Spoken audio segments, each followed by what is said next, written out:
Еўрарадыё.фм. Прывітанне, пры мікрафоне Наста Бойка, і гэта жывы эфір Еўрарадыё і Е-прамовы. Нагадаю, што нас можна не толькі слухаць, але і глядзець у нашых сацыяльных сетках Facebook, Аднакласнікі, ВКонтакце, а таксама на нашай старонцы ў YouTube. Сёлета спаўняецца 2 гады праваабарончай ініцыятыве Human Constanta і пра тое, што зараз адбываецца ў арганізацыі, пра складанасці праваабарончай працы ў Беларусі і канкурэнцыю з іншымі праваабарончымі ініцыятывамі размаўляем з юрыстамі Алексеем Казлюком і Настай Лойкай. Прывітанне. І вось такое першае пытанне да вас. Чаму ўсё ж такі 2 гады таму узнікла патрэба стварыць новую праваабарончую арганізацыю? Ну, калі там, напрыклад, існуе тая ж Вясна, ці там БХК, такія з буйных больш. Может, пачну, ты дадаш? Да, Наста, пачні, таму што ты як бы гэта пачала, заварыла кашу, давай ты расказвай. Да. Ну, і, напэўна, пачну з таго, што 2 гады, вось было ў кастрычніку, як мы зарэгістраваліся ў якасці установы. Я бы сказала, што гісторыя пачалася трошкі больш, напэўна, ўжо амаль 3 гады таму. І калі казаць пра нейкую патрэбу, то, безумоўна, у Беларусі вельмі шмат праблемаў звязаных з правамі чалавека, вельмі шмат выклікаў. І тут, канешне, патрабуецца вялікія намаганні шмат каго, форме арганізацыі асобных ініцыятываў, там асобных індывідуальных дзеянняў, і, безумоўна, как бы такія праблемы былі. Просто там былі праблемы, якія мяне вельмі турбавалі, клапацілі. Я разумела, што там ніхто прафесійна з пункту гледжання правоў чалавека і мяне займаецца. Для мяне гэта была тэма абароны правоў замежных грамадзянаў, асоб без грамадзянства, правы чалавека, людзей у міграцыі. І таму мне падавалася вельмі важна, каб гэтым напрамкам хтосьці сістэматычна займаўся менавіта з пункту гледжання правоў чалавека. Ну, Алексей, а чаму цябе гэта зацікавіла? Ты тады, наколькі я ведаю, працаваў у іншай арганізацыі. Так, вось роўненька, як я звольніўся з той арганізацыі, я сустрэў той жа вечар фактычна Насту і расказаў, ну вось я там вольны чалавек, зараз думаю, што рабіць далей. А яна сказала, вось ты-то нам і патрэбны, як бы хаця б у якасці кансультанта. Бо мне першапачаткова як бы тэма мігрантаў, бежанцаў не была блізкая, але я разумеў, што гэта важная для Беларусі тэма. І, ну, окей, давай паспрабуем папрацаваць. Бо я тады якраз выношваў планы разам з калегам, як працаваць з лічбавымі свабодамі. Але калі мы раптам, ну, вось так, разам сабраліся, і мы зразумелі, што гэтыя 2 тэмы аб'ядноўвае адна вялікая такая, як это, звыш-тэма, гэта актуальныя выклікі для правоў чалавека ў Беларусі. Вось, і мы вырашылі, што сапраўды патрэбна такая арганізацыя, якая будзе глядзець на тое, што яшчэ як бы недастаткова, ну, скажам, ахоплена вось гэтым праваабарончым падыходам, і мы будзем спрабаваць працаваць з гэтым. Ну, вось вы ўжо закранулі тэму майго наступнага пытання. Адзін з вашых такіх прыярытэтаў, арыентыраў – гэта місія ў Брэсце, так? Вы займаецеся праблемамі бежанцаў на мяжы. Чаму вы лічыце, што гэта праблема, і наколькі зараз гэта актуальна? Ну, няўжо няма там іншых праблем з правамі чалавека ў Беларусі? Ну, безумоўна, как бы адзін з нашых напрамкаў это правы замежных грамадзян, асоб без грамадзянства, якія знаходзяцца на тэрыторыі Беларусі. Гэтых людзей мы называем транзітнымі бежанцамі. Яны, безумоўна, там маюць падставы для того, каб звяртацца з міжнароднай абароны в іншыя краіны з улікам рэгіёнаў іх паходжання. Яны фізічна большую частку часу знаходзяцца на тэрыторыі Беларусі. У іх ёсць шмат выклікаў тут на тэрыторыі Беларусі. Адпаведна, как бы мы ўзяліся ім дапамагаць з імі працаваць. Хаця, как бы, канешне, асноўная праблема, якая адбываецца там берасці на мяжы, гэта, конечно, праблема з правым механізмам Польшы, не колькі Беларусі. Хаця, безумоўна, шмат праблемаў, пакуль людзі знаходзяцца і ў Беларусі, іх узнікаюць. Бок, напрыклад, ёсць выключна праваабарончы наш спектр, калі мы людзей кансультуем па нейкіх юрыдычных пытаннях, прававых, там, дакладней, да, там, як, можа быць, хтосьці хоча застацца, працаўладкавацца, там, колькі яны могуць знаходзіцца без рэгістрацыі, ці як атрымаць рэгістрацыю ў Беларусі, там, ці нейкія такія нюансы. Але, безумоўна, вельмі часта даводзіцца стыкацца з парушэннем правоў гэтых людзей.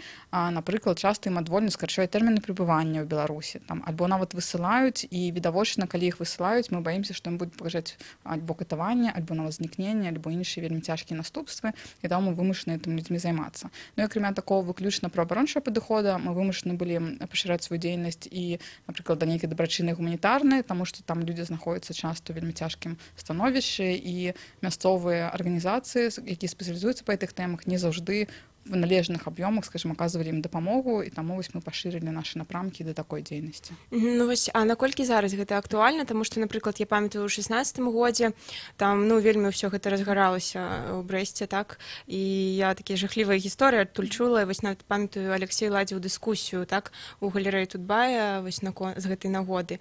Ну што зараз адбываецца, ці гэта неяк спадае, ці мы проста ўжо перасталі пра гэта казаць? Ну, у параўнанні з 2016 годам, канешне, колькасць людзей там не такая. Тады было каля 3000 людзей па нашых падліках.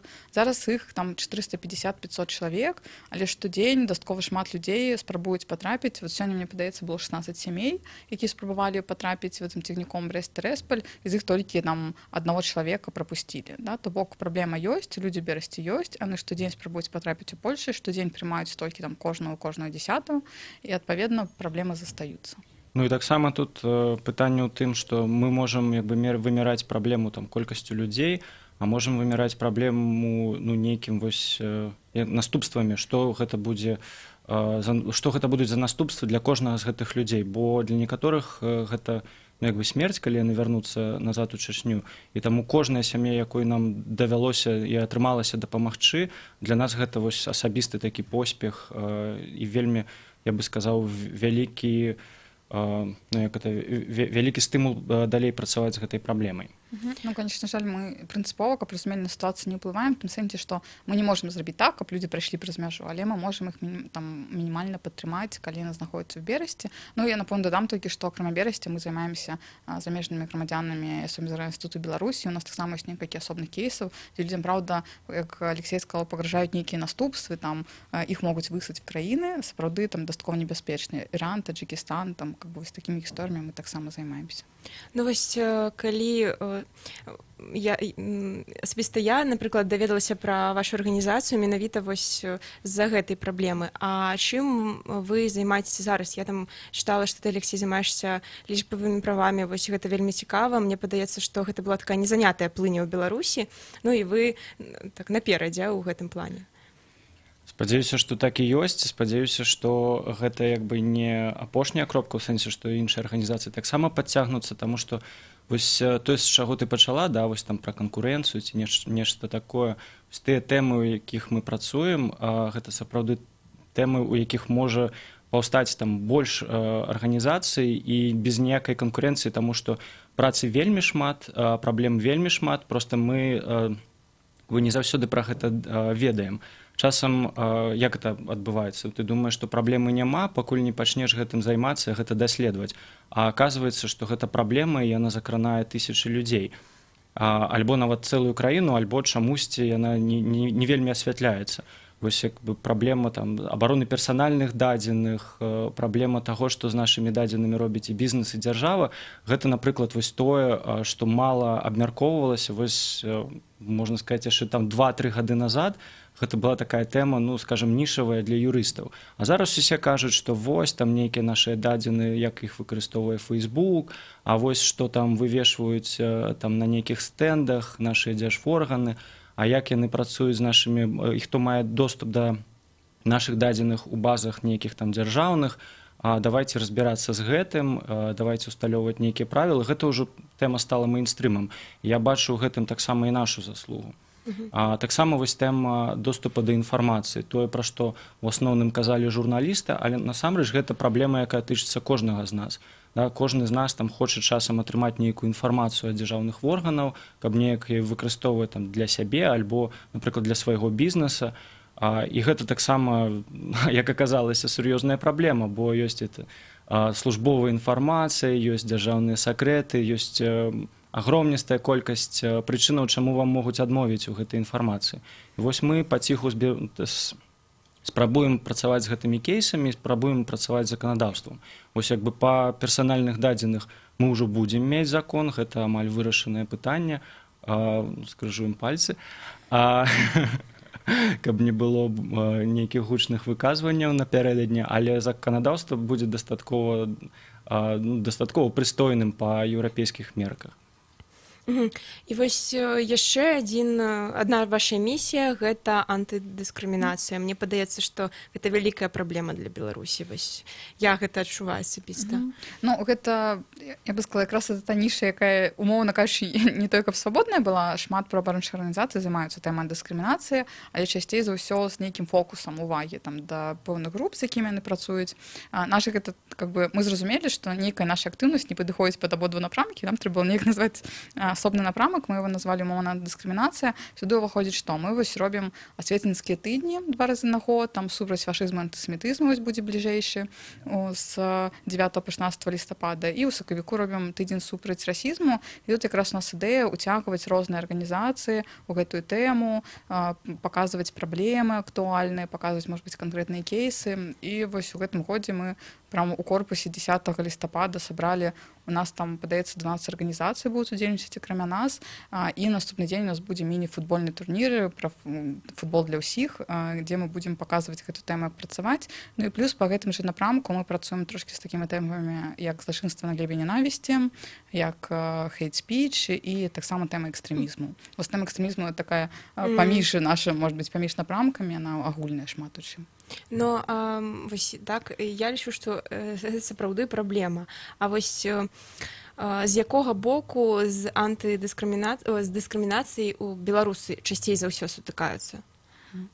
Ну, как бы, калі казаць прям за ўсіх і пра ўсё, мне тут падабаецца спасылкі, напэўна, на даклады нашых калегаў журналістаў за талерантнасць, якія аналізуюць СМІ, манітораць СМІ, наколькі такіх груп ёсць выказванні, і там заўжды ёсць нейкі топ групаў, якія заўжды якіх заўжды не любяць, да? Там, напрыклад, там заўжды ёсць людзі ЛГБТК+, да? Таму што ёсць пэўная дыскрымінацыя. Там ёсць людзі, якіх дыскрымінуюць па этнічна-нацыянальным паходжанні. В Беларусі лічу, што, напрыклад, ромскае насельніцтва, оно пакутвае ад вялізнай дыскрымінацыі не толькі з боку саміх людзей, напрыклад, на гарызантальным узроўні, але вельмі часта на вертыкальным узроўні, там з боку мясцовых участковых сваіх, які рэгулярна правяраюць, супрацоўнікаў міліцыі, у якіх ёсць цэлая разнарадка, колькі яны павінны ў іх там дакументаў правесці, ці прям сярод іх выявіць правапарушэннем, што, безумоўна, ўжо не зусім прароўны падыход. Канешне, у нас ёсць пэўная там праблема з гендернай дыскрымінацыяй па розных аспектах, і ведаеце, што зараз адбываецца вакол канцэпцыі закона супрацьдзеянню хатняму гвалту, у тым ліку гэта сюды пра спіс забароненых прафесій, дачынення да жанчын, пра нераўную аплату працы, как бы шмат аспектаў. Ну і, безумоўна, да людзей, якія адрозніваюцца знешне, па веравызнанні, па сваім паходжанні, да гэтых людзей таксама ёсць дыскрымінацыя, нязважаючы на тое, што ў Беларусі не так шмат такіх людзей. Ну, я таксама дадам, гэта такая тэма, пра якую вельмі складана думаць, але хтосьці павінны б хаця б пачынаць. Ну, ведаеце, да, IT-краіна, усе такія дзела. І ў нас дыскрымінацыя, напрыклад, у машынным навучанні, да, ва ўсіх гэтых дыскрымінацый з боку алгарытмаў. Бо, напрыклад, калі вы праектуеце нейкую сістэму, якая базуецца на artificial intelligence, ну, як гэта, штучным інтэлекце, да, то яна ж на нечым навучаецца. І вось калі яна, напрыклад, будзе навучацца, як это, адбіраць на сумоўі нейкіх там працоўнікаў, да, сярод там жанчын і мужчын, яны будуць аддаваць прыярытэт мужчынам, таму што так склалася гістарычна. І гэта можа замацавацца ўжо там у новым стагоддзі, у новым лічбавым свеце, толькі таму, што так было заўсёды. Дзякуй, Настя. Алексей, зараз нам трэба перарвацца на невялічкую паўзу на навіны, а пасля мы працягнем размаўляць пра правы чалавека ў Беларусі і з юрыстамі Настай Лойкай і Алексеем Козлюком. Когда-нибудь придет весна и заберет меня домой. И голубые небеса вдруг распахнутся надо мной. Весна расплачется, обняв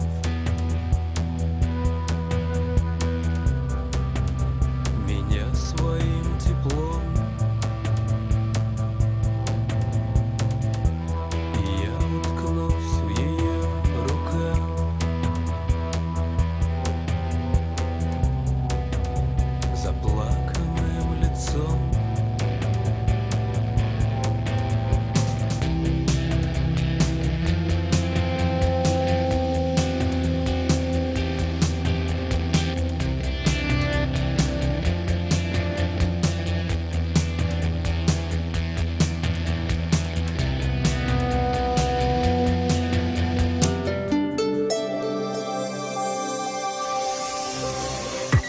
Єврорадіо. Новини – наша справа. Вітаю, каротка пра важныя падзеі. Толькі за першае паўгоддзе 2018 года ў Еўропе на адзёр захварэлі 41 тысяча чалавек. Сведчыць Сусветная арганізацыя аховы здароўя. 37 захварэлых памерлі ад ускладненняў. Спецыялісты перакананыя, што галоўным эфектыўным сродкам у барацьбе з гэтым ды іншымі смяротнымі інфекцыйнымі захворваннямі з'яўляецца вакцынацыя.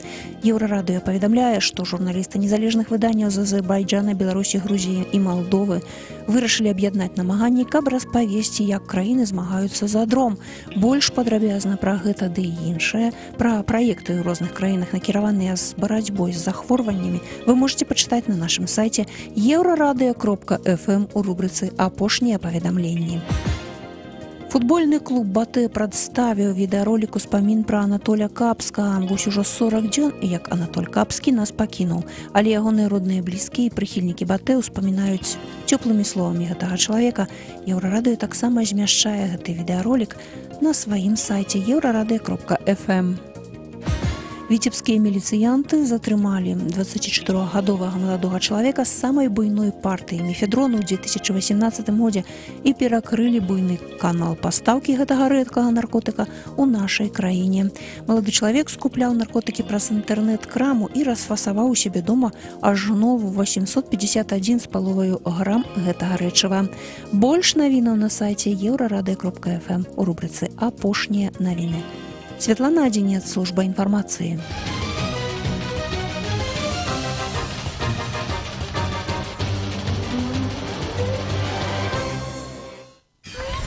Euraradыё.fm. Яшчэ раз вітаю ў эфіры Еўрарадыё. Гэта сумесны стрым Еўрарадыё і Е-прамовы.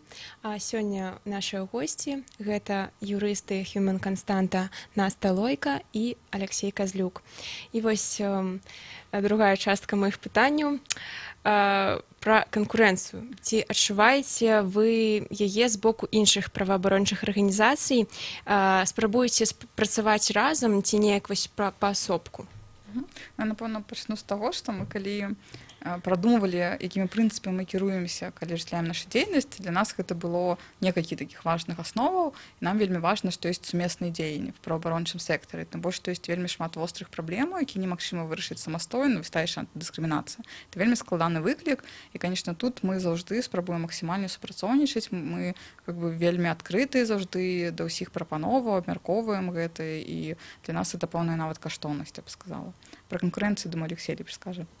Дык а што казаць? Я ж вось тыя тэмы, якімі мы займаемся, у іх вельмі цяжка прыдумаць нейкую канкурэнцыю, у іх варта прыдумаць нейкую канкурэнцыю, каб была нейкая канкурэнцыя ідэй, таму што, я ж кажу, тэмы вельмі шырокія, і я спадзяюся, што ў кампанент вось гэтых лічбавых свабод будзе ў кожнай праваабарончай арганізацыі на працягу там вось некалькіх год. Таму што гэта лічбавы свет, у якім мы жывем, мы зараз ужо не падзяляем афлайн і онлайн. Зноў жа, калі паглядзець на адносіны іншых арганізацый да нас, там больш сталых арганізацый, то можна сказаць, што гэта дастаткова спакойнае ўспрыняццё таго, што вось ёсць нейкая змена пакаленняў, што гэта абсалютна натуральны працэс, што гэта нават развіццё сектару, бо звычайна я тое, што бачу ў нейкай аналітыцы, вось такой унутры сектару, што з'яўленне новых арганізацый заўсёды падаецца як развіццё сектара. Цудоўна, значыцца, мы спрыяем гэтаму. Ну вось, а што да супрацоўнікаў? Сколькі у вас зараз чалавекаў у камандзе? І вось як я даведалася, Наста таксама стварала Human Константу, хаця на той час працавала ў вясне, а потым сышла з вясны ў Константу. Вось, што пра гэта можаце распавесці? Як вы шукаеце ўвогуле людзей? Я, напэўна, скажу, што ў камандзе такой самым шырокам на сённяшні дзень гэта 10 чалавек. Двое людзей гэта ты, якія пераважна штосьці робяць у Берасці. Астатнія гэта тут у Менску. У нас ёсць грамадская прыёмная тут у Менску і ў Берасці, адпаведна. Частка каманды звязана з гэтымі прыёмнымі, а частка працуе асобна па сваіх напрамках, па сваіх цікавасцях. То бок тут якраз Ну, как бы это хутчэй камандны падыход, чым праца, там мы же будуем это все максімальна спрабуем на гарызантальных асновах, там у нас няма там нейкіх галоўных іерархій, хто прымае рашэнне, мы заўжды адкрыты, і зараз у нас дастаткова шмат каля нас прыхільнікаў, прыхільніц, валантэраў, валантэрак, якія нам дапамагаюць актыўна, гэта, канешне, вельмі нас узмацняе. Ну вось я ведаю, што, напрыклад, з вамі працуе Валдзіс, так, ён прыехаў з Магілёва, так разумею, пераехаў у Мінск, так, з прававых дырэктараў. То бок ёсць некая цекучка ўсё ж такі вось у праваабарончых арганізацыях ці не? Ці вы проста сваіх прыхільнікаў сабралі, скажем так? Ну, першапачаткова нас было 5 чалавек суузнавальнікаў, кому называем Human Constant, у тым ліку Валдзіс, яшчэ Аня Барановская, Андрей Сушко, і гэта такі быў першасны касцяк. Там потым да нас сталі далучацца там блізкі нам ідэйны людзі. Я вельмі рада, што з намі ўжо больш за год працуе Ніра Браніцкая. Таксама у нас ёсць Яна Ганішрова, якая займаецца камунікацыяй. І ў гэтым сэнсе мы вельмі узмацняем каманду. І мы проста прыцягваем, напэўна, людзей, якія нам ідэйна блізкі, якія гатовы на нашых прынцыпах разам з намі працаваць. І за кошт этого как бы пашыраемся, на нейкі момант стае пытанне там увогуле, каго мы як прыцягваем, на якіх умовах, і это, канешне, пэўны выклік для нас, таму што такі досвед сапраўды гарызантальнай працы в арганізацыі гэта не такі распаўсюджаны, і нам даводзілася шмат чаму вучыцца ад пачатку, мы, напэўна, прыцягваем яшчэ этаму вучыцца. Ну вось і з іншага пытання выцякае наступнае. Зразумела, што без фінансавання існаваць нельга. І таму вельмі кароткае пытанне, адкуль грошы? Адказваць можаце не каротка. Ну вось адкуль грошы гэта пытанне, як бы тут толькі частка пытання. Можна сказаць, адкуль рэсурсы, бо грошы гэта дзеля чаго грошы трэба? Грошы дзеля таго, каб там неяк можна было зняць памяшканне для таго, каб зладзіць офіс, дык заробкі можна не плаціць, калі гэта, напрыклад, валантэрская праца. Дык вось большая частка працы ў Human Constanце гэта валантэрская праца. Больш таго, там частка каманды мае падпрацоўкі, нейкія там лекцыі ці нават нейкую там больш-менш сталую працу. Таму звычайна мы не кажам пра тое, што вось як бы пытанне грошай гэта першачарговае пытанне. Але, канешне, яно ёсць. У Беларусі ёсць сур'ёзная праблема з тым, што ў нас вельмі абмежаваныя крыніцы фінансавання. Вось мы зараз працуем над тым, каб неяк больш прымяняць гэты інструменты краўдфандынга ці там нейкага унутраных пошукаў рэсурсаў там ад беларускага бізнеса. У нас добры досвед, напрыклад, супрацоўніцтва нават з тым жа беларускім бізнесам, калі там ёсць нейкія буйныя івенты, якія аплочваюцца збольшага за кошт вось гэтых прыватных сродкаў, але мы там выступаем як паўнавартасныя партнёры, таму што наша экспертыза нечага вартая. Ну вось, а за чый кошт вы зараз ўсё ж такі існуеце? Гэта там якія гранты ці штосьці іншае? Ну, пераважна это ахвяраванне, в першую чаргу. Нам вельмі шмат дапамагаюць практычна нейкай працы. Вот мы давно зрабілі цільду там пра чаму нельга назваць нелегальных там мігрантаў, напрыклад. Это нам цалкам рабіліся і тэксты, все рыхтаваліся, саму цільду рабілі на валантэрскіх умовах, да, то бок на такія нейкія практычныя рэчы. Все ж таки вы схіляецеся да ідэйнай такой працы? Ну, безумоўна так, но яшчэ ёсць праблема, што часам нават калі б мы захацелі атрымаць нейкае фінансаванне замежнае, то ў Беларусі існуе настолькі складаная працэдура, што яе прайсці в нашым выпадку амаль немагчыма. Да, мы спрабавалі, але пакуль не паспяхова. Ну і ўсё ўперлася менавіта ў беларускую бюракратыю. Але разам з тым вельмі добра, прынамсі вось па нашых тэмах, вельмі добра супрацоўнічаць з вялікім колам арганізацый, не толькі ў Беларусі, але яшчэ за мяжой, якія зацікаўлены вось у гэтай тэмы. Да, з некамерцыйнымі арганізацыямі, якія вельмі шмат даюць нам у плане экспертызы, таксама запрашаюць нас там з нейкімі адукацыйнымі мерапрыемствамі да сябе. Адпаведна, мы таксама часам маем вось прыбытак з такой дзейнасці. Але гэта вось асабісты прыбытак, з якога потым прыходзіцца фінансаваць арганізацыю. Вось, ну і таксама, да, вось гэтыя вось партнерскія сувязі, яны вельмі дапамагаюць. І вось зараз такое складанае пытанне. Наколькі зараз складана працаваць праваабаронцам у Беларусі? Вось за гэтыя 2 гады з якімі вы праблемамі сутыкнуліся, такімі, ну, вельмі, якія б вы перашкаджалі вашай дзейнасці у абароне правоў? Ну, я бы, напэўна, сказала, што асноўная задача нас як праваабаронцаў гэта, напэўна, взаимодейнічаць з дзяржавай. да, тому што ўсё ж таки дзяржава бярэ на сябе нейкія абавязкі па правах чалавека, і менавіта з імі нам варта ўзаемадзейнічаць, каб гэтыя правы чалавека выконваліся, каб там адстойваць міжнародны стандарт правоў чалавека. І тут, конечно, ёсць праблема, што нас не заўжды чуюць, з намі не заўжды гатовы камунікаваць, альбо нашы меркаванні проста ігнаруюць. Это вот, ну, па маіх адчуваннях бывае там адна з асноўных праблемаў, таму што мы нібыта нічога шкоднага не прапануем, а нас там не гатовы слухаць толькі таму, што мы называемся установах Хіменканстанта, там, грубо кажучы, да, па нейкіх такіх прычынах. Это тое, што часам замінала. Ну, вось другая праблема, напэўна, тое, што да, гэта абмежаванасць у рэсурсах, да, в тым, што мы не можам атрымаць там ніякае фінансаванне, каб там пашыраць сваю дзейнасць і больш актыўна яе рэалізоўваць. Ну і часам ёсць праблемы, з якімі сутыкаюцца шмат хто, как бы, чыі правы парушаюцца. Вось у нас адна з тэма, Алексей кажа, доступ да інфармацыі. І вельмі часта бывае, што па тых кейсах, па якіх мы працуем, мы таксама не можам атрымаць належную інфармацыю, нам проста прыходзяць адпіскі, што вы там нікім не з'яўляецеся па справе, мы вам не дадзім ніякай інфармацыі. І, канешне, гэта таксама істотна абмяжоўвае нашу магчымасць уплыву на сітуацыю. Ну, вось, можа быць, вы знайшлі ўсё ж такі нейкія іншыя там шляхі падыходаў, ну, вось, з чым вы кіруецеся ў такіх выпадках?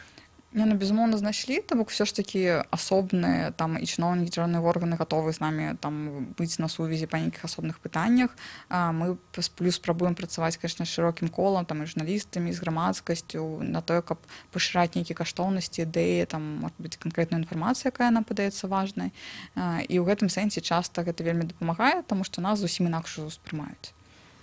Да, тут одна вялікая яшчэ ёсць праблема ўвогуле з іміджам праваабарончых арганізацый, да, таму што часам людзі ўспрымаюць гэта, ну, як такія палітызаваныя арганізацыі, якія працуюць толькі на вузкае кола актывістаў.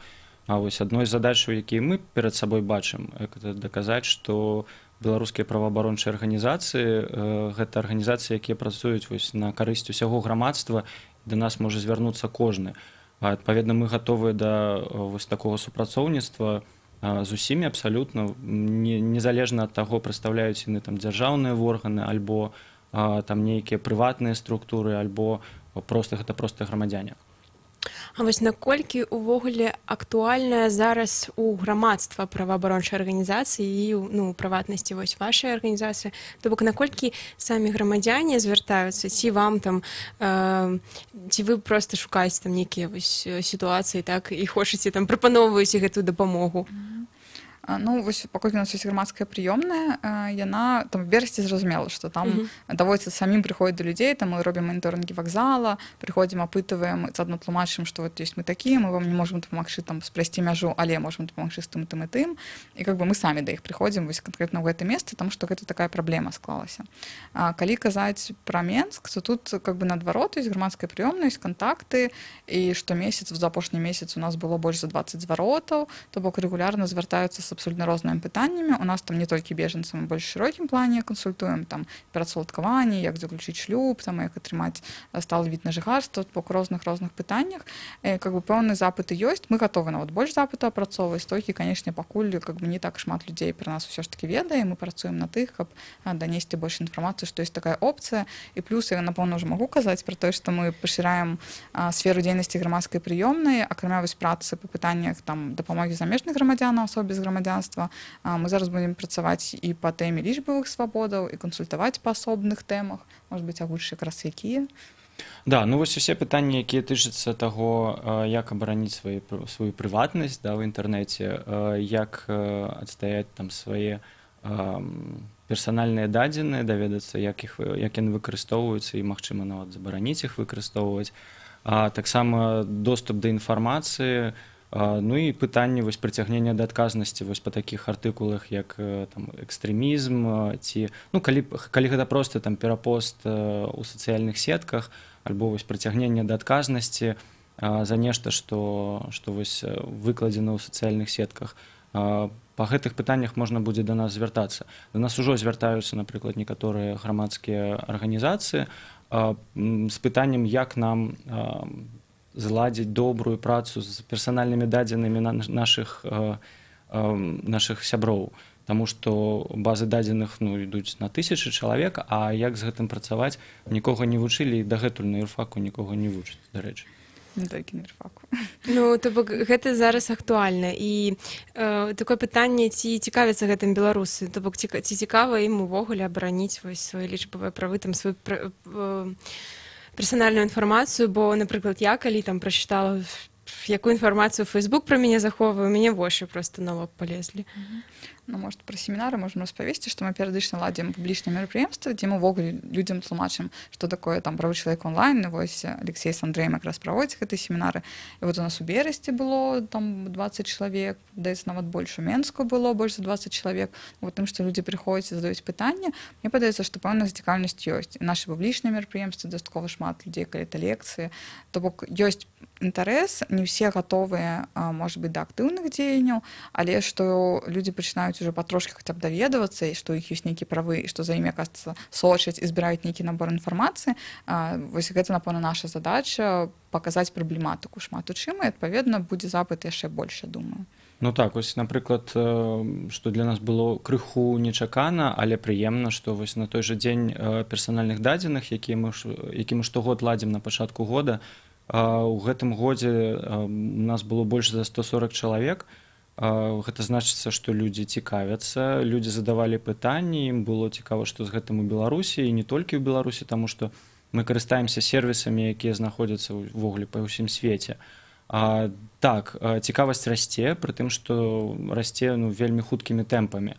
І гэта таксама падаграецца тымі ж асветніцкімі мерапрыемствамі. Таму што пакуль ты чалавеку не пакажаш, што ўвогуле адбываецца ў гэтым лічбавым свеце, гэта вось жа як з радыяцыяй. Я не бачу, пакуль я не бачу, я гэтага не адчуваю. Вось пакуль мне не пакажуць, не раскажуць, як гэта працуе, то я і турбавацца не буду. Ну, дзякую вам вялікі, вельмі цікава, канешне, буду сашыць за вашай працай па гэтым накірунку. І у нас ужо хутка скончыцца эфір, таму такое апошняе пытанне да вас. Што далей? Вось ці плануеце вы працаваць яшчэ па нейкіх накірунках, ці вырашылі, што вось калі гэтая плыні так не вельмі занятая, то будзеце ўсё ж такі вось на іх больш арыентавацца? Ну, безумоўна, мы плануем развіваць тыя напрамкі, які ў нас уже ёсць. Плануем больш працаваць, прыцягваць, напрыклад, людзей у фармаце валантэрства, магчыма, і, можа быць, пра суды можам што-небудзь уже анансаваць. Ну так, мы зараз глядзім на тое, як можа быць вось эта вось масавая прысутнасць людзей у судах, да, там валантэраў, можа паспрыяць таму, што наша сістэма, судовая сістэма пачне неяк мяняцца.